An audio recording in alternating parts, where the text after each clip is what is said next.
Greetings, loved ones. Today, as we begin our final group of teachings on trauma, we are going to revisit the types of trauma that victims of violence suffer. To help us get this message out, please subscribe to our channel, follow us on Facebook, Instagram, and Twitter, hit the like button, hit the notification bell, and please share these messages with others. You could save a life. So what is trauma? Trauma is both a psychological and a physiological experience. It occurs as a result of a severely distressing event or a series of such events that exceeds a person's normal capacity to cope. Trauma comes with a shock to a person's nervous system, a sense of overwhelming loss of emotional and or physical safety, and the inability to escape that disorganizing situation. Simply put, trauma is an internal and or external experience of everything becoming undone.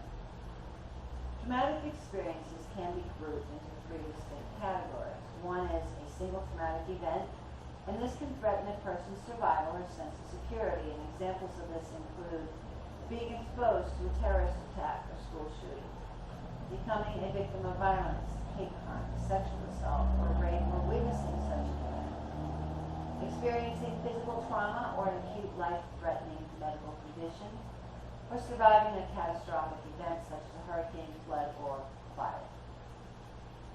Prolonged exposure to traumatic stress is another form of trauma. And examples include being in an abusive romantic or professional relationship or ongoing domestic violence, being bullied or harassed, living with a chronic medical condition such as cancer, HIV, or AIDS, HIV/AIDS. Another one is being an immigrant or a refugee. Then there's developmental trauma. This is childhood trauma. And this type of trauma occurs as a result of ongoing or repeated abuse, neglect, or abandonment by a parent, family member, or any other significant interpersonal relationship where uneven power dynamic is present. Developmental trauma is not an event. It is a relationship that breaks bonds of attachment and a secure sense of self. Examples of this include being repeatedly called names degrading or shame, bullying, having an emotionally unstable parent or a parent who is an alcoholic or an addict, being physically or sexually abused as a child, having basic needs neglected or threatened as a punishment. It can also be growing up LGBTQ in a homophobic, heteronormative family or a community.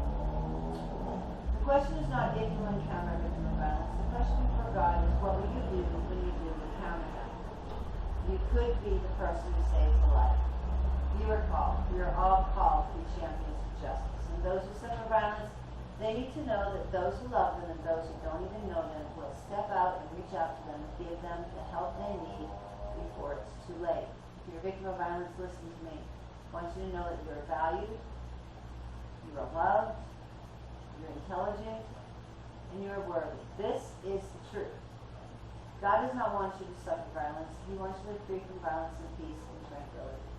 There's a way out. It's not your fault.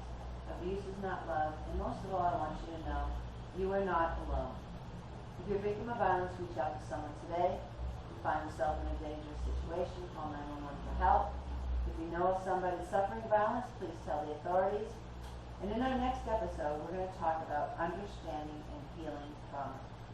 Until then, God bless you.